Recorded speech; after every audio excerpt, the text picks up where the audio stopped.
Hi, Estes. Welcome to the Esthetician Edit podcast, proudly sponsored by Eleni and Spa Magazine and the International Congress of Aesthetics and Spa. I'm Samantha, your editor and licensed esthetician. And I'm Anastasia, marketing expert and business strategist. Every week, we're bringing you advice on skincare, business, and marketing. This is your voice, your vision, your edit. I feel like within our business, it's important for us to go to other, companies, trade shows for networking, getting to know other attendees, getting to know other exhibitors, in order for us to make our shows, better and to understand what it is that not only on the exhibitor side, but also on the attendee side, what they're looking for in this time of day. Yeah. Because, the industry changes so much over the years that going to these shows helps us help them. Right. And to experience it as an attendee is also different because we're always like on the other side creating the shows, but then to go experience it as attendee, go up to the exhibitors yourself. Like I'll talk a little bit about my experiences in one of our previous shows that we went to. Okay, so from an observational standpoint, what would you say what were the things that stood out to you as you walk the floor as an attendee? Mm-hmm. And as an esthetician, because you're an esthetician. Okay, so and as an editor, podcaster. Yeah. So there's all different, you know what I mean? You can wear many hats as you explain your observations. Mm-hmm. Yeah. So one, I think, obviously I looked at the program before and I'm already like, ooh, this company's going to be there. This company's going to be there. So in my head, I already have in mind like who I'm going to go to. I will say like the booths that are the nicest, decorated the prettiest, and also have some sort of demo going on. Like I saw one booth had actual chairs with like mannequins where the estheticians could actually learn how to do face massage while she was teaching. That was super like clever to me. Sorella doing like facials, customized facials. I think the more interactive booths were the ones that I wanted to be at, and the ones, like you said, where you can go actually inside of the booth. There was one booth, actually, I'm not going to say the name, that was so big and so nice, but I was like, can I go inside? Right. Because I want to, I feel like it would have been so much better if they could have had people going inside for it to be kind of like a little shop. When you walk into a boutique, like a small little boutique, and you're like, ooh, this is cool, and then you have someone come up to you and be like, oh, so just ask you about yourself. Right. I feel like, I don't know if it's because the show was like really busy, but I don't feel like I got that experience that I would have wanted to get, especially at the companies that I was really looking forward to going to. But yeah, I would say the best experience was the ones that had the demos that you can sign up for and get a facial yourself and experience the product for yourself. I would say the ones that I walked away from like, I don't know if I want to work with you guys, and you kind of left a bad taste in my mouth, were the ones that were more like literally saying, do you plan to buy today? Like as your first question, because we're not going to book you to try a facial if you're not planning on buying. And I was like, okay, well, I mean, no. It just left a bad taste in my mouth. So I was like, I don't know if I plan on buying. I don't think that should be your first question. Right? So that was like my experience. I think as an esthetician, I obviously had some critiques like, as far as like us doing the show, like as a conference coordinator and stuff like that. Like I felt a little bit overwhelmed with like the amount, not just the amount of booths, but how it was organized, like how the booths were organized. The flow. Yeah. The absolute, whatever they call it, feng shui, is completely off. Yeah, like when you walk in, you see like all these gigantic booths and you're like, okay, but then all the other booths are kind of hidden behind. And then you don't have like an easy pathway. Like, for example, remember you were telling me like, I was like, find me here. And you couldn't find me. I literally gave up. Yeah, I was like, what do you mean, Sam? Like, I'm right here. And she's like, no, I can't find you. And I'm like, are you serious? Like, right by the entrance. On the other hand, our shows, I don't know if you want to go into more of like a detail of that, but, our aisles are like, what? Are they 10 by 10? No, 20 feet aisles. Okay, 20 feet aisles. Like, everything's in line. We have a very strict rule as to, like, cannot be more than 10 feet because we want to make sure that everyone has the same amount of, like, vision when you first enter the floor. Like, it's very organized, and it doesn't give you that feeling that you're saying that you walk in, you're like, you're Yeah. overwhelmed. You're like, where do I even start? Us, it's very simple because you walk in and you're like, okay, I can easily just kind of snake through the aisles. Right. And or we I have can like do- big aisles. Yeah. Like Yeah. you guys walk faster than me. And I got lost so many times where I'd be like, I see them, but like all these people are in front of me now because there's a lot of like this going on. Yeah. But I don't know if we should like adjust, like we should kind of approach this podcast as like giving tips for exhibitors. Well, there's pieces of it that I told you that I wanted to address. And one of the things, just talking on that part, is that a lot of times you'll go by a booth. And so there's two pieces that I'm looking at, right? The first piece is, how are the exhibitors representing themselves for the attendees when you see 3 people deep and they can't get close to the booth, so they don't hear the conversations that are happening, right? So they're basically waiting in line to talk to someone to figure out whether that they want to buy the product or not, or test drive it, or whatever it is. Whereas the booths that are open and have that floor where they invite you into their space, if you're talking to me and she's listening, my question might be answered by you, and she hears it, so she doesn't have to ask that question anymore, but she can hear it. It doesn't have to be a repeat of the same question. If there's a conversation happening, people can kind of eavesdrop, and then they also might formulate their own questions based on the question that's being asked. Because I do listen to some of the conversations that are happening with the estheticians and the brands, and some of them are very pointed. I have a client that has this. Can you recommend something for them? So that's very personal. That's very 100%. They're thinking of their client back home in Ohio or wherever, and they want to make sure that when they go back to their studio and they see that client, they're like, hey, I just was at a trade show. I spoke with the owner, or I spoke with the sales rep, and she told me this protocol will work fantastic on what we're dealing with here. It gives a lot of weight to the education that you get at a trade show, that networking, that personability that you cannot necessarily get over the phone. You don't feel it the same way. Even I did a Zoom with a client that I met for the first time at that trade show. I didn't even recognize her. And I did an hour Zoom with her. So for me to see her in person and be like, oh my God, hi, how are you? It was it's such a pleasant experience to have that conversation, whereas through a telephone or through a screen, it doesn't create that same connection, period, end of story. But the booth setup and the way that you described your experience, I see it differently. I actually walked into some booths and said, no, you got to change this up. And they did it, and they thanked me. And I'm not tooting my own horn, but it was the idea that I told them, I know what people want. And I'm seeing 3 layers of people behind here, this counter right here. They all want to get close to the wax and try it themselves. If you made it so they can come around and all of them can dip a stick in and try it on themselves, it's better than them having to wait. They're going to get frustrated. They're going to get knocked over and pushed by people and then they're walking give up through, and they're going to give up, and then they're going to forget. Because remember, the size of a show will also dictate how you make your way around it. People have a checklist and they get through it. Yeah. Right?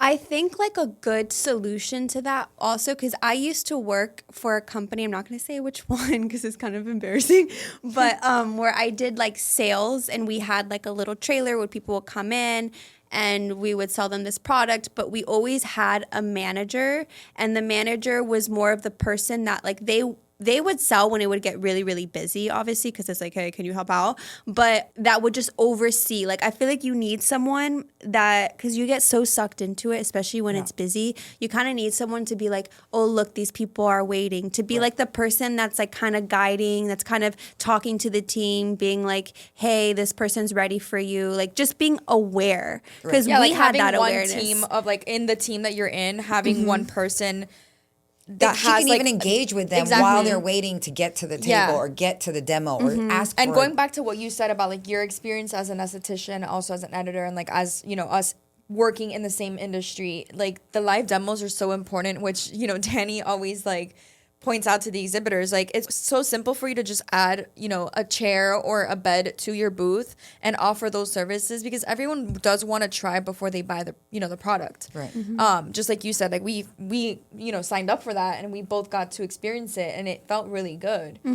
So imagine everyone who comes to the show wanting to do that, but there's only X amount of companies who are offering it. Why not, you know, why not have everyone offer it? Well, I mean, look, I make the reach outs. Yeah. I can't, you know. And there's some companies that don't have that opportunity. Also, yeah. But either way, testing the products, talking about the products, getting that information. I also will say, you do hear those conversations that I, you know, talk to our clients, our shared clients, as far as the exhibitors. And I know that estheticians get a lot of, their confidence is bolstered by the idea that they can say they know the owner, right? Nobody's saying they know the owner of CeraVe, right? Yeah. I mean, and I'm just using, I shouldn't say it, maybe a brand, but I'm just using a common brand, right?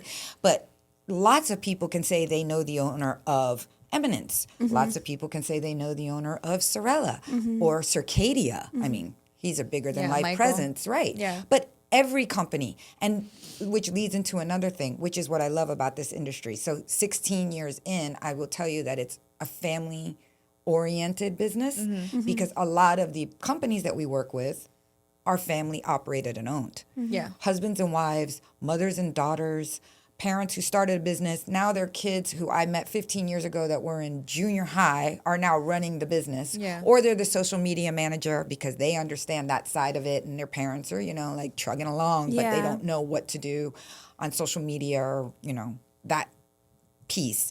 So we represent that also. We're a family-owned and operated business. We operate like a family-owned and operated business. And then the other side of that is that many of the estheticians that you see are family-owned and operated. Yeah. It's a mother who's an esthetician and her daughter does lashes. Vision on the floor as there's a connection there that you do not get in every other business. You just don't. There's Yeah. a lot of family-oriented businesses, but it's not electronics. It's not cars. It's not... Right? You're not going to a car dealership and everybody there is like, hi, I'm the son. Yeah. I mean, even when you, I mean, this is kind of going back to before, but even when you go and you buy a car, you want to like go inside the car. Yeah. You want to You wanna have the test drive it. experience Exactly. with it. You also want a car dealer that is like, you know, is not like super salesy and just trying to like, you know, that actually cares about you and wants to give you a good deal. Right.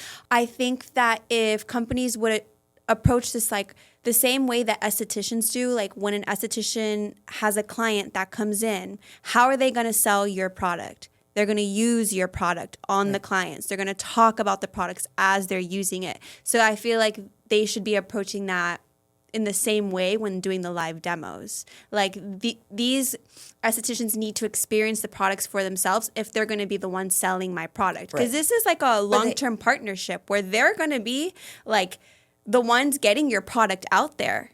Right. But Right? just not to interrupt. An esthetician invests in a company that supports her success. In return, she communicates that by selling the products because she believes in them. The way that that company has forged a partnership with them, she now transmits that to the client who becomes a lifelong fan, right? Yeah. If you clear someone's acne, if you make them look good and feel good, you've jumped a hurdle, right, in a business specter that nobody else can do. You know, they always say, oh, it's just business. It's not personal. There's no more personal business in the world than aesthetics. Yeah. I mean, they got their hands all up in your face. Yeah. You know what I mean? They're waxing your vajayjay. I mean, that's personal. Yeah. Right? And the companies that transmit that same thing, again, going back to the family-oriented, you know the brothers. Yeah. Right? You know the grandfather started a company, worked with his daughters, and now his grandson is running it. You know that when you're talking to someone, you're absolutely getting that, I'm invested in your success. And that's who they partner with. That's who they create the relationships that last for a long time because it's an investment. And that only happens on a trade show floor. Only happens on a trade show floor. Or in person with a rep that goes and visits. Yeah. But on a trade show floor, it's the beginning. It's the debut. And speaking just a little bit more, if you can go into a little bit more detail, because I know that you're really good at like explaining this, is when we, suggest to the estheticians or anyone who's in this industry who to come to these trade shows, what would you say like differentiates us from all these other trade shows that are available to them? I think if you wanted to do an analogy where if everybody would say you're going to a skincare and spa show and there's 70 companies that have skincare, what differentiates each one of those? Right? Yeah. What differentiates one skincare company from another skincare company? Well, it's, varied and personal. It probably relates back to how they make you feel, whether or not those ingredients, those protocols fit within the spectrum or the demographic of your particular clients. If you're focused on acne, you know who you're going to see, right? But if you have a mix of clients, if you have some little bit older ladies and you have some young teenagers and everything in between, just women, that would like to maintain their youthfulness, and by doing that early on, whatever, how do you separate those out, right? So that's one thing. But what I say, the analogy for us is that at our trade show, you have the ability to connect with people in a much more relaxed atmosphere where it's not about the sales pitch, it's about the education. It's about building networking, building the relationship and networking. I think that we create that, or we attempt to create that with our clients, with our exhibitors. We're invested in their success. Yeah. Right? And once you sign up with us, you get it all. Right. But also we're always remember, gonna be there we're for you. regional. Right. Yeah. So we're regional trade shows. We do have international clients. We have people that come from outside of the region, right? They don't necessarily have to be in the Northeast to go to Philly. They don't necessarily have to be in the Midwest to go to Dallas. We had people one year that came from Alaska to Dallas. We've had people come from Russia. Even Asia, like China, we've had people from all over the world. It's not Africa, we had too. Yeah, that's true. But the idea is that it's a regional show. So imagine if you have a trade show that's in somebody's area or within reach, if they have, let's say they don't have the resources financially to be able to go and travel, take a plane, get a hotel, stay 2 days to get what they need out of a trade show, right? That make the connections, make the purchases, get the show specials, try, do the demos, etc. Then you bring it to them, right? So a regional show makes it easy. Maybe it's a 2-hour drive, but they're willing to make that 2-hour drive. Maybe they don't have someone to take care of their kid. Our industry is a great industry that supports single moms. Yeah. And single moms don't always have someone locally that they can say, hey, I got to go for 2 days. Can you take my kid? Right? They just don't. They don't have that luxury. So for them to be able to drop their kid off at school and come to a trade show, get a day's worth of education, get hours worth of connections and test driving and learning who and what each company is so valuable, and we're bringing it to them versus them having to come to us. Yeah. And I love how you said, it's not about the sale. I think when people hear that, depending on where their mindset is, they might be like, oh, but I want to that. It's about the sale for me. Right. But what they don't realize is that when you put connection first and you put all these things that you're talking about first, that's how you get the sale. Comes that's literally how you get the sale. Right. You're That's not literally what we talked about in the podcast with, which is going to come out soon. With but who? With Cheek MD. Oh, yeah. That's literally what we're talking about. how, You mean Chic? Chic, sorry. Chic MD. Chic MD. We were talking about how to make sales as an esthetician when your client is laying on the treatment, the bed. The sale starts from the moment that they lay on the bed. It's not like you're just oh, hey, at the end, oh, I need you to buy this, and this, and that. No, it starts from that connection. And then at the end, it's such an easy sale because you've created that connection. Yeah, and it's authentic. And it's, snapping exactly what happened to us at this trade show that we just came back from. That happened to us. We went up, to introduce ourselves, who we were, esthetician edit, we have a magazine, all this kind of stuff. And then it was just a big, turn off. Sam and I looked at each other and we were like, okay, and then we just walked away because we're that just made us. You told me how disappointed you were. Yeah, we were wow, treated you like that. We didn't expect that at all, especially for a company that's very big in the industry and very known. To have received an answer like that was kind of just oh wow, is this how you treat all of your Right. your clients. It's buy it and move on. Yeah, and I wouldn't want that because, again, going back to what you said, like when you buy a product, you want to have that, connection throughout all the years that you have this product. Right. You want to be able to contact that person if you need help. Right. You want to be able to get the education that you need on this device or whatever the case may be. Well, there's two pieces I can add for that because I've been to I've been to a med spa and I talked to the guy and I'm like, oh, you have this device. And he's like, yeah, I bought that. And he goes, and I have no idea what it does or how to use it. And I'm like, well, why don't you call the company? He goes, I don't like it that much. So he invested in the device and he didn't get what he needed out of it from the company. So therefore he was not willing to go and, $1,200 device or whatever it was to make that effort to say, well, maybe. Now, he did happen to see somebody using it and how they used it from a social media. Yeah. And he suddenly had a, kind of an epiphany that, oh, wait a second, there is a way that I can use this and let me do it. He did it himself. He didn't reach out to the company. It's a shame that he felt that way. But, in that respect, I understand it from that standpoint, right? Because you buy something because you're all excited and hyped up about it. And then all of a sudden, somehow you drop the ball and you don't remember what you bought it for or how to use it. The other thing I was going to tell you about the company that kind of, so sales focused that they turned you off. I talked to all the companies. I talked to all the exhibitors. They all have different goals and the different ways that they gauge a trade show. And some of those companies, which are very corporate, it's all about the sale. They won't do another show. Yeah, unless they meet their number. Yeah. And those sales reps get paid off commissions. Yeah. So for them, there's a very directed reasoning why they do what they do and why they say what they say. Unfortunately, I don't think that plays out well, like as you experienced, because they had no idea who you were and what you were asking. Maybe you were ready to buy a machine. But the way they treated you, by asking you that right off the bat, it suddenly made you feel like a number. I was just like, no, Yeah. like, I don't know. Maybe Yeah. it's kind of like what we talked about on that podcast about assuming the sale. Like you're already assuming off the back. Right. But that question is just such a like, you didn't even warm me up. Like, you know what Yeah. I'm saying? Like, yeah, at least warm me up, and then it's like okay, asking fine, on I a get first it. date, like, are you going to sleep with me? Yeah. It's like, yeah, it's the same what? thing. It's literally the same exact analogy. I bought you dinner. Let's Let's do it. They Like, didn't even buy me dinner yet. That's a good one.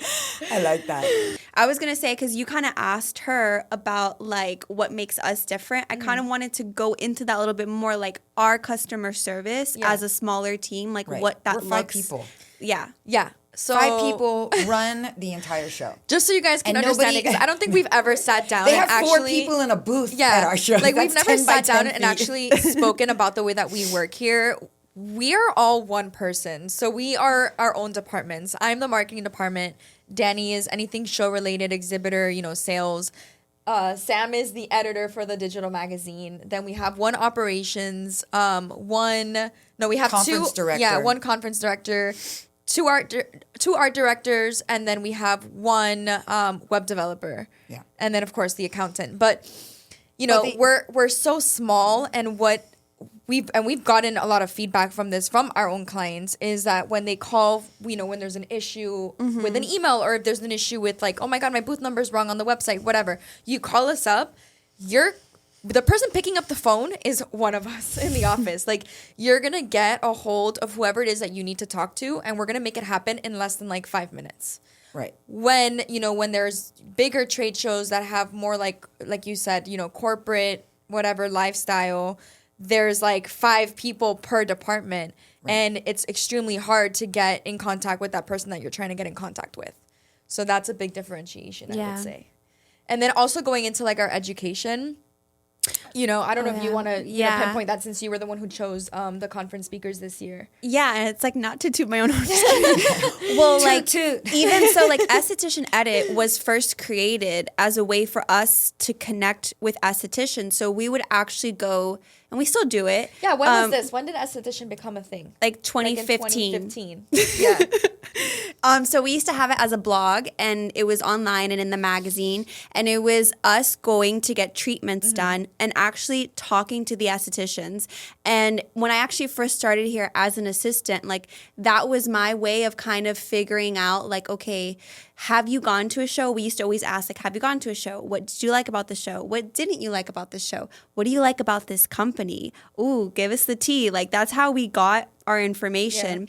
And so like I think that us being close, like we're not only close to the exhibitors, but us being close to the attendees basically is what I think makes us put on a good show as far as like curating the education and curating like what's on the floor. Like we want to have something for every single attendee, every type of esthetician. At And the end there's of a the lot day, of things we don't have on the floor. yeah. And At the we end of will the never day, have on the floor because they do not have the integrity of our industry at heart. exactly. That's true. But I was gonna say, like, at the end of the day, our trade shows, like ICS trade shows, are all about you, right? We're gonna curate the trade show based on you and based off of like what's going on in the industry in that year. Like we do a lot of research, each of us, on the departments that we're in to make it, at the end of the day, again, revolve all around you. So like choosing, the right speakers, the right conference speakers to come, making sure that we're accepting certain, companies to come to Exhibitor shows, because that's another thing that I'll let you talk on later. But like, we don't just accept anybody.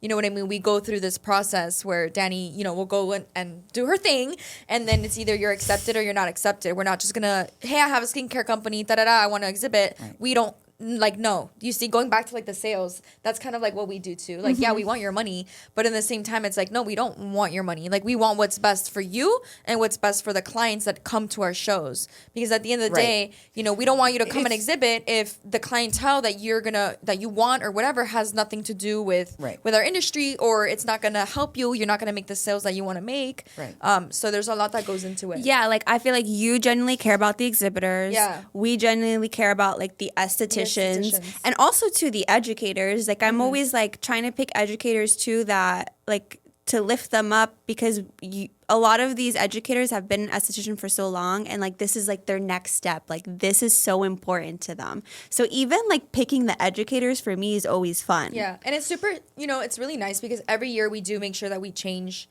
the conference speakers that we have, because it's like you want to give others a chance, number one, and then number two, also like, again, the industry changes so much year round. Being able to like pick a specific speaker to come to the show this year to talk about this specific, title that's happening right now. Topic, excuse me.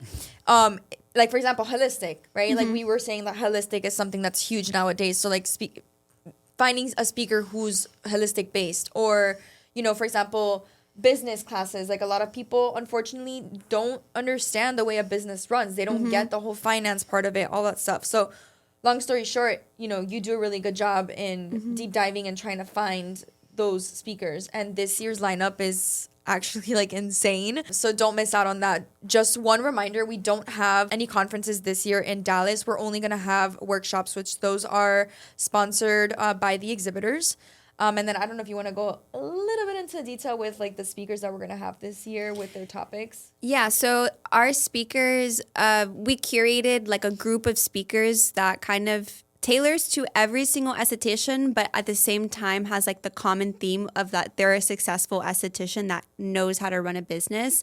So we have like how to obtain 6 figures your first year, how to sell more and stress less, how to move beyond the treatment room, which I think a lot of us, sometimes we keep ourselves in a box. Like I just need to be doing this one thing that I learned. But like we have one speaker that does like social media. He does education. He does like face massage classes, but he's also an esthetician and a makeup artist. So he's going to teach you like how to just expand beyond the treatment room and be an entrepreneur essentially, and just brand yourself. And then we do have some focused on the skin.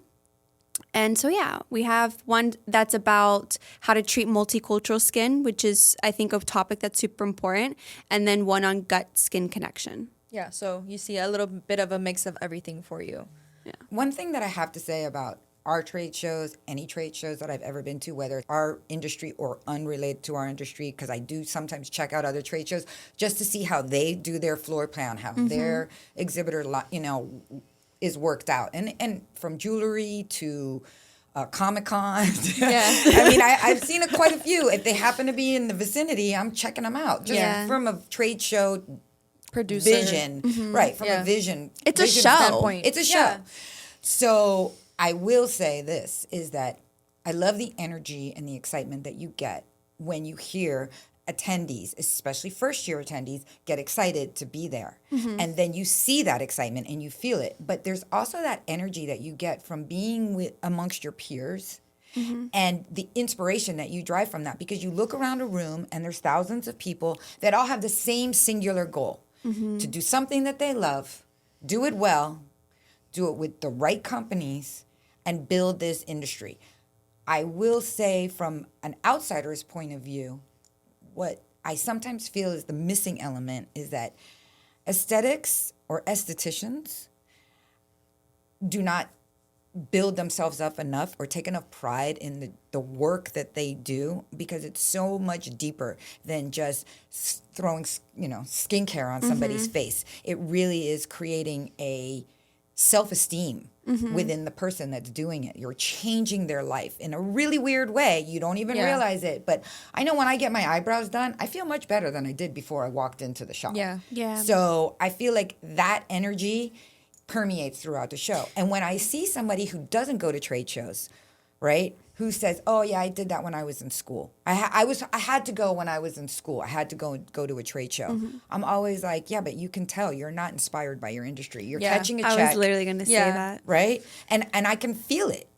The other thing is, I did see something that I really, really loved with a school last year. They did the bingo. Yeah, that was and really I cool. thought that, you know what?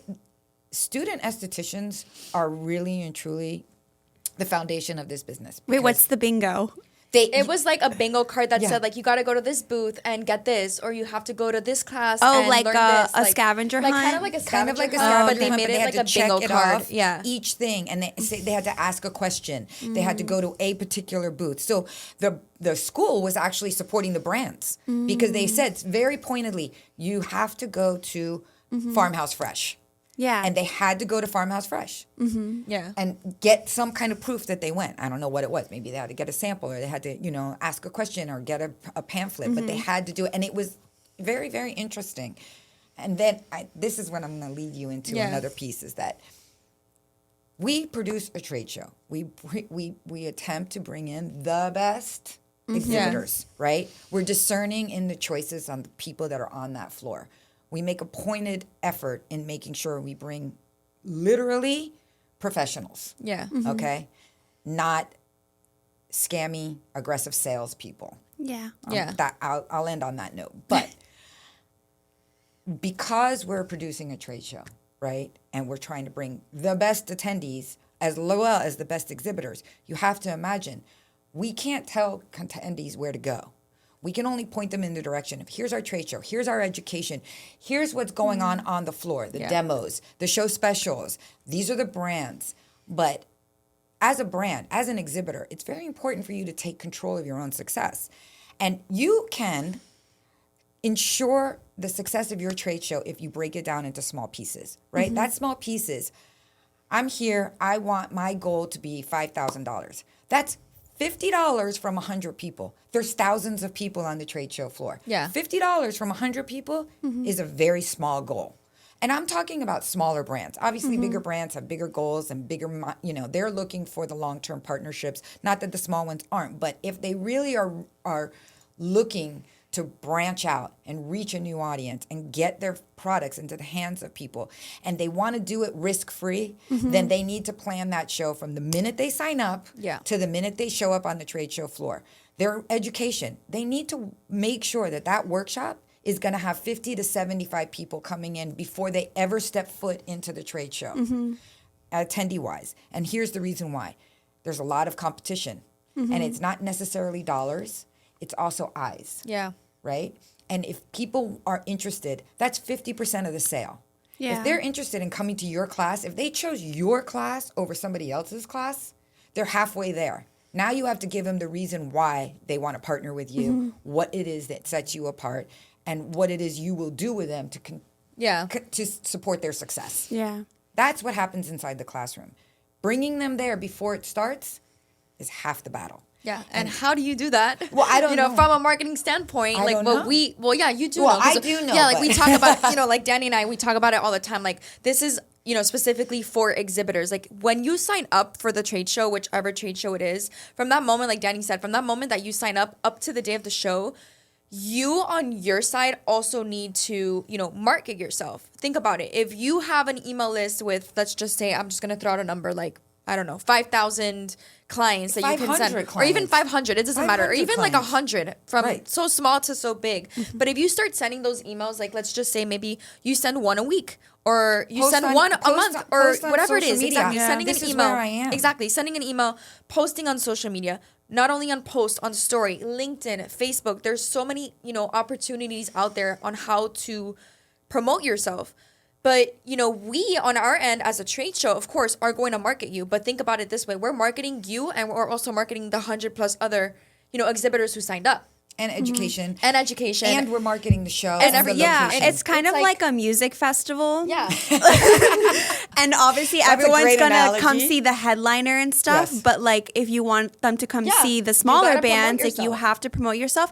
And you kind of have to like take note of what these bigger bands, these bigger brands are doing, and what what the ones that do really well and have like that cult following, they're telling everyone where we're gonna go, right? And they have the fans like lining up, like because those fans know where they're gonna go from like months prior, and they're like booking their flight. They're gonna be there. They're super fans. They're gonna show up for you.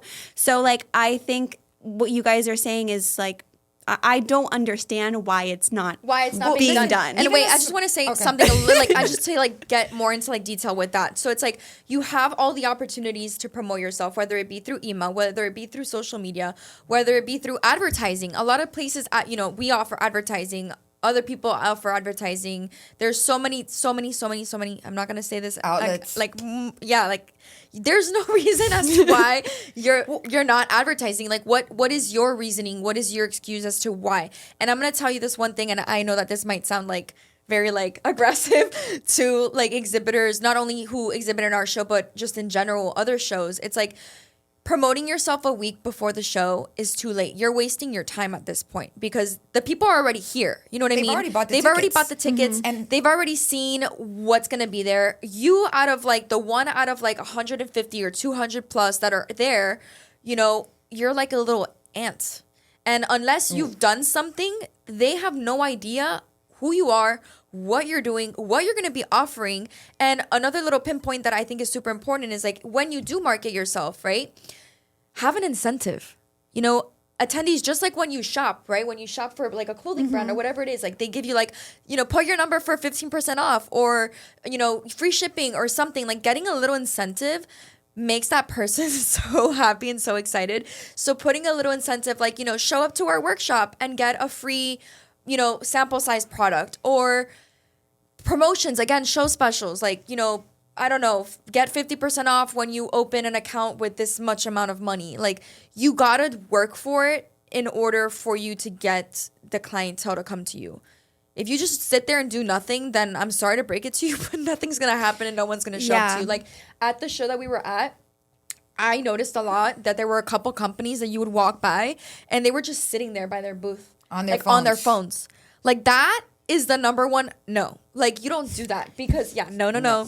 Like, you walk in, you're not even making eye contact. You're not even trying to, like, lure them in to, like, show them what it is that you're offering or selling. You don't even have excitement for being there. Yeah, you just walk. Why are they going to be excited to see you? You walk right like, by. Oh, my God. Oh. Mm-hmm. But I just want to say one thing. Just from I feel like we're going to have a whole series on this. But just from one standpoint, that there are small companies that come to me and they'll say, oh, I'm interested in doing a trade show, but from a budget standpoint, it's not, it doesn't work or whatever their thing is. Sometimes they'll say, no one's going to see me. No one's going to notice me. I'm just going to be this little, ant next to eminence, right? Mm-hmm. Eminence gets everybody. And I understand that perspective. But I also will say, from that standpoint, is I've seen a lot of small brands take that incentive and look at it from the standpoint of, you know what? If I'm here, I'm going to make this work for me, right? And how do I do that? I tell them there's multiple ways. And like, again, we're promoting you. But if your game plan is to come to the trade show and stand in your booth and just grab people as they walk by and they have no idea who you are, not even an inkling, or your banner in your booth doesn't tell a story about who you what you are, who you are, what you're selling, you're not going to grab their attention, right? But the biggest thing that I would say or I would add is this, is that if you start to do your research and you find 10 spas in the area of where you're going regionally, and you say, hey, I'm going to be at the Philly show. I'm going to be at the Dallas show. I'm going to be at the Long Beach show. I'm going to be at the Fort Lauderdale show. And I really think your vibe and mine align. I have something that I think you might be interested in. I've done my research. I see who you are, and I have something that would maybe slides in between two other lines that you carry, or a product that kind of fits your niche. That is huge. Because A, it means you recognize that person and you see them as being a partner that you would be interested in. Because yes, the brands also know who they want to work with. They understand that value. They're going to take the sales from everybody, but they see the brands or the estheticians that best represent them out in the world. Yeah, I was going to say that because like I told you, before I went to one of these past trade shows, I was going to say the trade show. Before I went to one of these trade shows, I got like a message from a company through DM on Instagram, like, hey, love your page. Like they followed me and everything.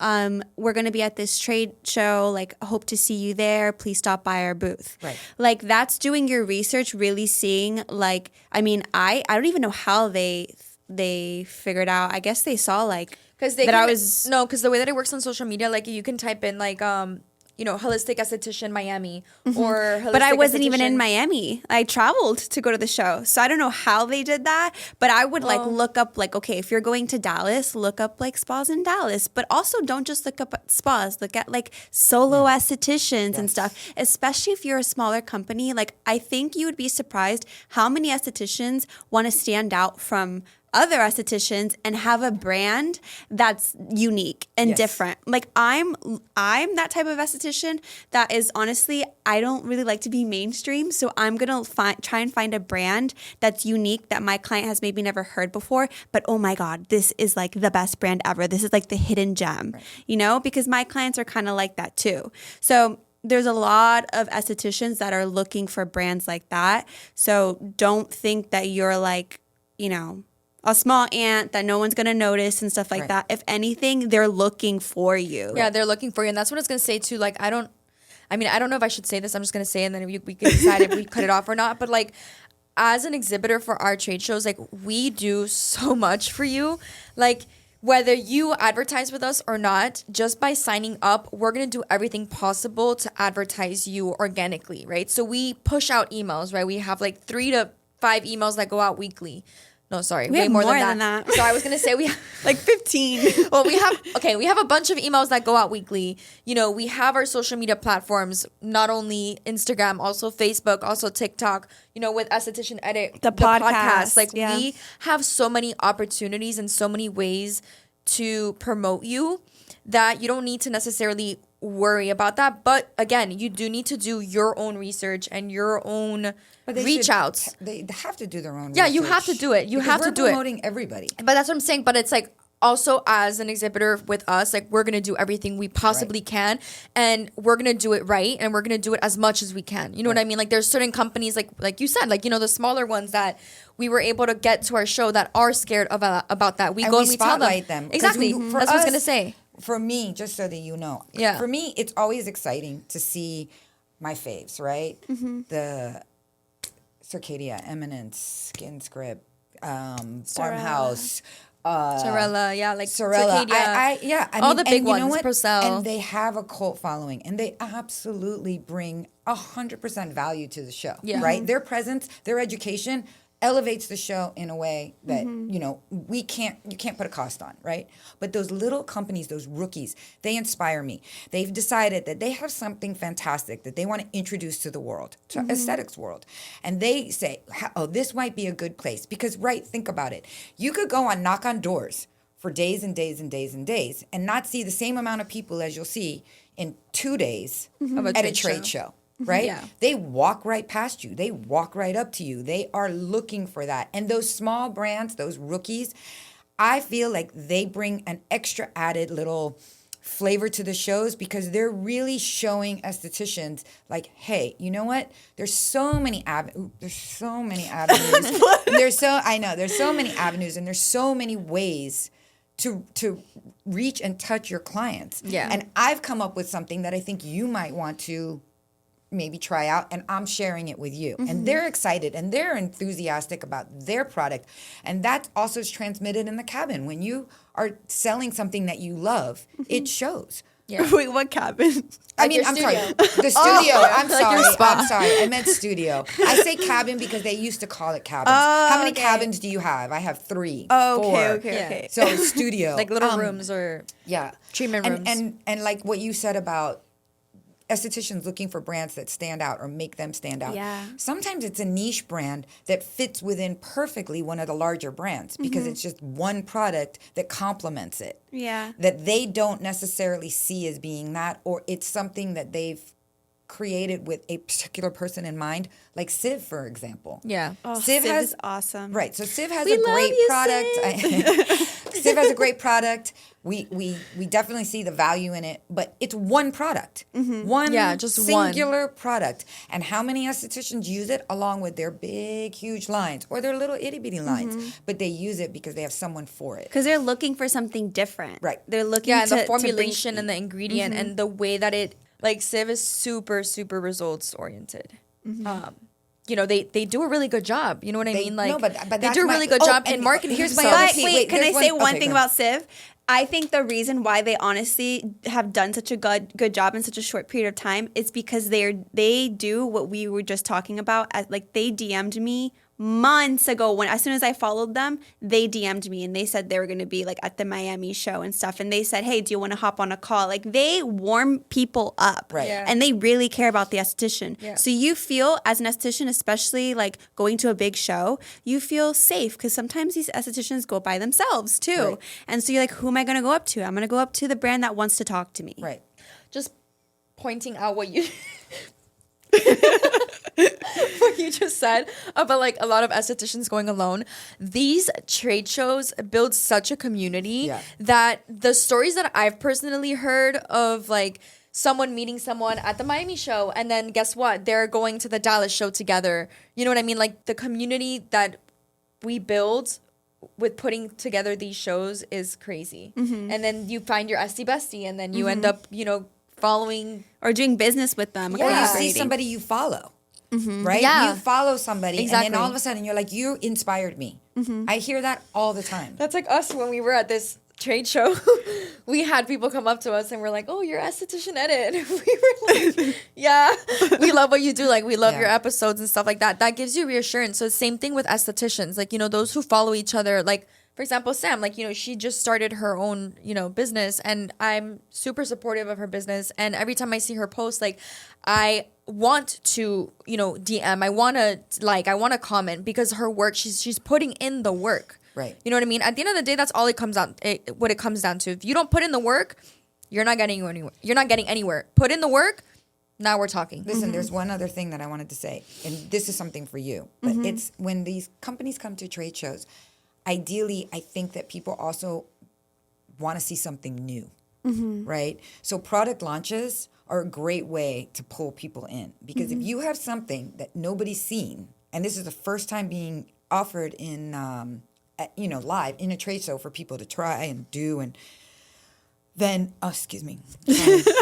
Then I think that that's really important to get that message out there. And I'm always reaching out to the exhibitors. I'm always telling them, do you have a new product release? Do you have something that you want us to, Yeah. you know, let To people know push that out. they're going to be able to see? Without that, you're just basically showing up and, you know, Hoping for the best. hoping for the best. Yeah. I don't know. That's not And- that's not a good line. Well, No, it it is. is. Yeah, and no, it is. Like, honestly, we're here to be, you know, like blunt. So can you tell us a little bit more about like your background being in this industry? So just people know who you are. Okay, so I started, June will be 16 years doing this. And I had no experience whatsoever in trade shows. I was baptized by fire. My first trade show was, I started in June, and my first trade show was in September in Long Beach. And it was at that time, so 16 years ago, there was probably 220 exhibitors Oh my gosh. and maybe 10,000 attendees. And I had no idea what I was doing. And I was getting it from every angle, and I just kept saying, I'm so sorry. I just started. And they were very upset that they didn't have someone to vent on because they were starting to feel sorry for me. But I learned very quickly. I got better and better and better. I've seen a lot of changes. I'm always inspired by this industry. I'm a fan as a consumer because I do love massage. I do love facials. I'm not great about maintenance. I have my, my favorite products, and I'm definitely 100%, 100%, definitely 100% behind every single brand that we work with. That's where I get my career satisfaction or my job satisfaction. That's how I build my, every day I walk out of work and I go, sometimes it's tough. There's been days. I got 10% of the clients that, they're not but so what easy Danny's to saying work is with. so real. Like Danny, well, we know this. Like Danny will come up to us and be like, "Oh, I got this new company. I need you to do this," and we're like, "Okay, on it." Like Danny really cares about the clients that she gets. So all I have to say is like me working. I've only been here for 4 years, but in the time that I've worked with Danny, especially, I started off as her assistant. And boy, did you grow. Yes, I did. Here I am. But you're in good hands. So really, honestly, truly, like if you're interested in exhibiting at any of our shows, or even just like getting on a call with Danny and just talking about like where you're at, what you want, or even come visit one of them, like reach out to us. Like we're very open when it comes to that, and we're very easy to work with. So that's all we have to say on our end. Like just give us like that trust and what is it? Like give us the trust and you won't regret it, is what I'm trying to say. Yeah. I think that wraps it up pretty well.